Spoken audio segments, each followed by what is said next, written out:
Hello, hello, hello, my lovely watcher, and welcome back to my YouTube channel. My name is Diellecharon, and I'm a sales coach for aspiring and scaling women of color coaches. I'm also the host of the Black Banked and Booked Out podcast, and I have a special free sales training in the description for you to learn how to make 5 figures and 6 figures on part-time hours.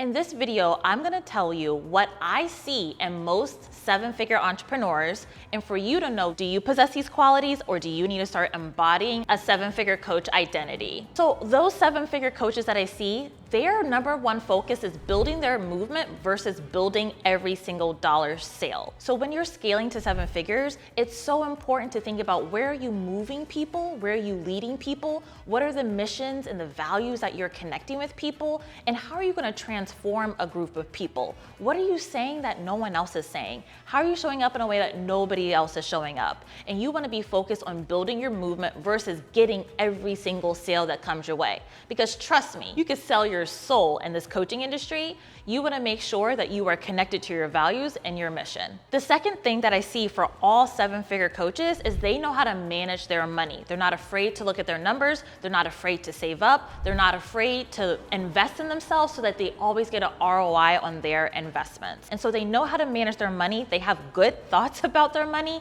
They don't ever use words like affordability or broke. They're always thinking about an abundance and how they can always create the money that they want to make.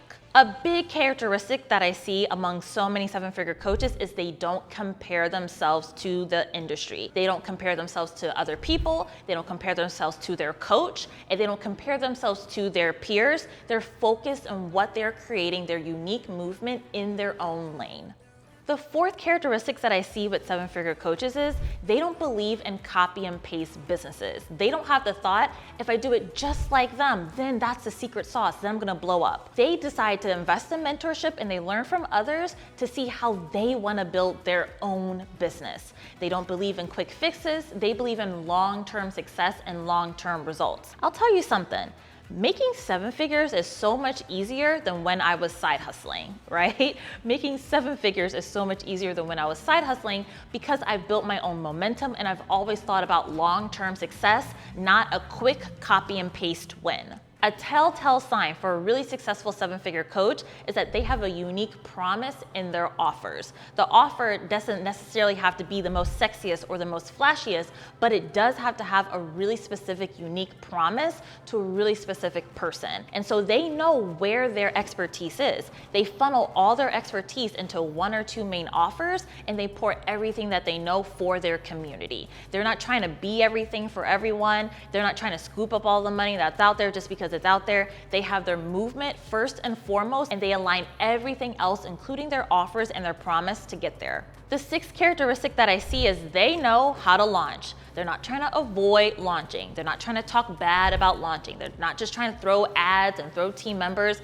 all because they're trying to not launch. They know how to launch. Launching feels easy. Launching feels fun. They know how to have rinse and repeat launches. They know how to have launches that are really easy to do and easy to delegate to their team. The 7th characteristic that I see for people who make 7 figures is they have a business and they have a life.